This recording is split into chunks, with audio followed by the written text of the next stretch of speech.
Hello and welcome to बेटनिंग। बहुत सारे लोग ये पूछ रहे हैं कि सर ये जो माइकल सेलर ने अभी रिसेंट एक इंटरव्यू में जो कहा वो उससे तो बवाल पैदा हो गया। मतलब आपका क्या कहना है? और बहुत लोग मेरा ओपिनियन मांग रहे थे।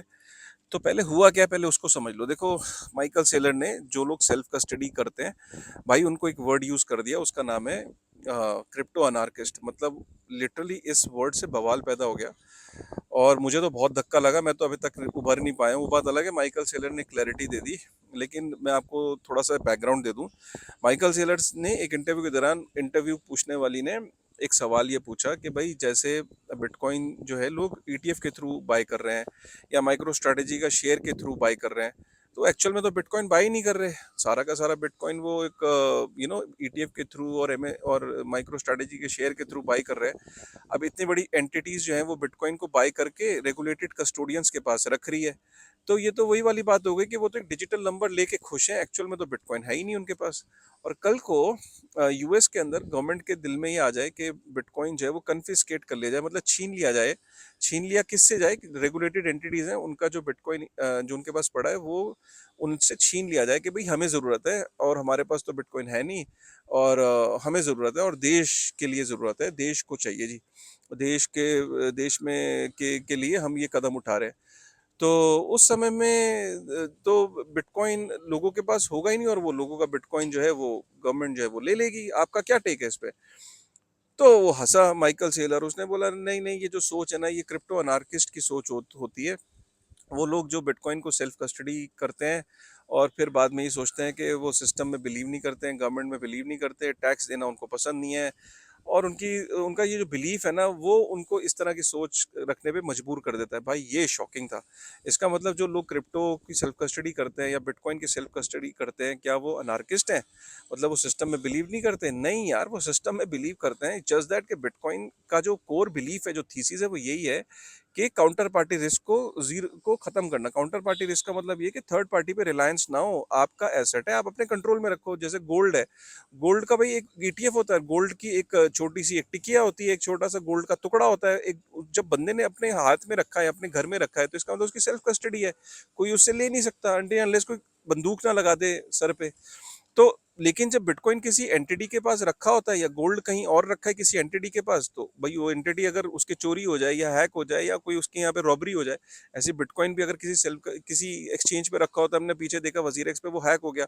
तो बिटकॉइन का जो कोर बिलीफ ये जो सतोशी नाकामोटो ये चाहता था, not your keys not your coin. मतलब बिटकॉइन ट्रू सेंस में तभी आप कह सकते हो कि आपके पास बिटकॉइन है, ट्रू सेंस में, जब बिटकॉइन आपके पास है, आप उसको कंट्रोल करते हो, उसकी प्राइवेट कीज आपके पास है। तो ये तो सतोशी नाकामोटो ने व्हाइट पेपर में भी ये मेंशन है कि भाई ये जो रिलायंस है, जो थर्ड पार्टीज पे उसको खत्म करने के लिए कहीं ना कहीं बिटकॉइन की सेल्फ कस्टडी पे बहुत फोकस किया है। तो ये क्रिप्टो अनार्किस्ट कहाँ से होगा? अगर आपको लगता है कि ये बिलीव गलत है, तो फिर आप बिटकॉइन को क्यों बाय कर रहे हो? देखो, बात इतनी सी है कि माइकल सेलर ने ये कह के जो है ना अपने इन्वेस्टर्स को खुश करा है, जो कि सबसे बड़ा इन्वेस्टर उसका ब्लैक रॉक है। उसके बाद उसने सबसे ज़्यादा खुश किया यूएस गवर्नमेंट को। उसके बाद उसने सबसे ज़्यादा खुश किया लैरी फिंक को। तो उसने बेसिकली माइकल सेलर ने ये बात कह के खुश तो बहुत लोगों को किया, लेकिन जो सबसे ज़्यादा उसने नाराज़ करा वो बिटकॉइन की कम्युनिटी है, जिसने माइकल सेलर को माइकल सेलर बनाया। देखो, उसको बहुत ज़्यादा गुस्सा सहना पड़ा ट्विटर पे और हर जगह पे। मैं ये नहीं कहता हूँ कि माइकल सेलर गलत आदमी है। देखो, उसने जितना बिटकॉइन के लिए किया है बहुत किया है, उससे ज़्यादा किसी ने नहीं किया है। उससे बड़ा फिलोसोफर बिटकॉइन का आज से पहले कोई आया नहीं। सबसे बड़ा बिटकॉइन का मैक्सिमलिस्ट है। लेकिन उसने ये बात कही कि नो डाउट एक धक्का तो मिला है, शॉकिंग है। अब ये बात ना, मुझे ऐसा लगता है कि माइकल सेलर ने ये बात जो बोली कि जो सेल्फ कस्टडी करते हैं वो क्रिप्टो अनार्किस्ट हैं, वो सिस्टम में बिलीव नहीं करते, टैक्स में बिलीव नहीं करते, तो ये बात जो है ना उसने किसी ना किसी प्रेशर में कही है। तो आपको पता है, वो इंटरव्यू लेने वाली ने ना एक और बात बोली, जब उसने बोला ना कि ऐसा आप क्यों कह रहे हो, क्योंकि गोल्ड के केस में भी तो हुआ था ना। 1930s में जब ऑर्डर पास हुआ था जिसमें गोल्ड को बोला गया था लोगों को कि आके जमा करो, जो जमा नहीं करेगा उसे $10,000 का या तो फाइन लगेगा या जेल भी जाना पड़ सकता है। तो लोगों ने लाइन लगा के अपना गोल्ड सरकार के पास जमा किया था।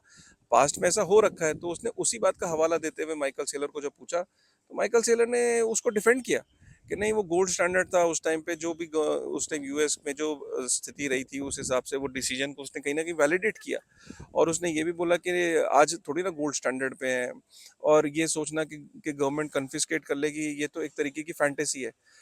ये तो फैंटेसी नहीं है भाई, पीछे गोल्ड में इंटरव्यू ने बोला कि ये पास्ट में हुआ है ऐसा गोल्ड के साथ, तो बिटकॉइन के साथ क्यों नहीं हो सकता। तो any which ways what I am just trying to say कि माइकल सेलर पे कुछ प्रेशर है, और वो वहाँ सीआईए एफबीआई इन सब का प्रेशर हो सकता है, ब्लैक रॉक का प्रेशर हो सकता है कि भाई मैं तेरी कंपनी में सबसे बड़ा इन्वेस्टर हूँ, तो मेरी तारीफ नहीं करता, मेरी भी तारीफ कर, सेल्फ कस्टडी को डिस्करेज कर, और लोगों को भाई मोटिवेट कर कि बिटकॉइन ईटीएफ के थ्रू आए, और वो भी ब्लैक रॉक का ETF is a good thing. या हम तेरी कंपनी में इन्वेस्टेड रहेंगे। देख अगर हमने पैसा निकाल लिया तो माइक्रो स्ट्रेटजी का स्टॉक पे फर्क तो पड़ेगा। तो मेरा तेरा याराना यार, मेरी तेरी दोस्ती है यार, तू मेरी तारीफ कर मैं तेरी तारीफ करूँ, ये भी हो सकता है। दूसरी चीज़ एफबीआई का, यूएस गवर्नमेंट का प्रेशर हो सकता है। तो अगर डोनाल्ड ट्रंप आएगा तो ये प्रेशर ऑब्वियसली कम होगा। बट अगर कमला हारिस आई तो आप माइकल सेलर के मुंह से ऐसी स्टेटमेंट कुछ और भी देख सकते हो। माइकल सेलर आज बहुत बड़ा आदमी हो गया, पूरी दुनिया में उसका एक ग्लोबल इन्फ्लुएंस है, और एक आदमी के ऊपर प्रेशर हो सकता है, हमने देखा है। इसीलिए अगर सतोशी नाकामोटो अगर ये प्रेशर्स ना होते तो आज सतोशी नाकामोटो मेरे और आपके बीच में होता, बैठा होता कहीं पे अपनी आइडेंटिटी को रिवील करके। उसको पता है कि एक सिंगल आदमी जब इतना बड़ा नेटवर्क जब बन जाएगा तो उस टाइम सबसे ज्यादा प्रेशर तो उसी पे होगा ना, जो आज माइकल सेलर पे है। ये प्रेशर्स बैकडोर से होते हैं, दिखते नहीं है। ठीक है ना। तो ये चीज़ है यार, मतलब मैं ये कह रहा हूँ कि यार बेनिफिट ऑफ डाउट दे दो माइकल सेलर को। उसने क्लेरिफिकेशन भी दे दी है। उसने एक गलती करी है 4 सालों में, ठीक है माफ़ कर दो यार, क्योंकि उसने यार बिटकॉइन के लिए किया भी बहुत कुछ है। उसकी जो फिलोसफीज़ है, उसने जिस तरीके से बिटकॉइन को ईजी तरीके से समझाया है। माइकल सेलर का कोर्स अगर आपने कर लिया ना, बिटकॉइन फॉर एवरीबडी, मैंने किया है वो कोर्स, मैंने सर्टिफिकेट हासिल किया उसकी यूनिवर्सिटी से। तो माइकल सेलर का मेरी ज़िंदगी में बहुत प्रभाव रहा है, तो इसलिए I am giving him benefit of doubt. Pressures भी हो सकते हैं, बट जो बात बोली उसने 100% गलत बोली है भाई। एज बिटकॉइन को सेल्फ कस्टडी करने वाले कब से अनार्किस्ट हो गए यार, ठीक है ना। तो आपका क्या थॉट है, आपका क्या टेक है, एक बारी कमेंट करके बताना। मुझे लगा इस पे वीडियो बनाना चाहिए था, ये था मेरा ओपिनियन। आपका क्या टेक है, एक बारी कमेंट करके जरूर बताइएगा, मुझे इंतजार रहेगा। Thank you very much.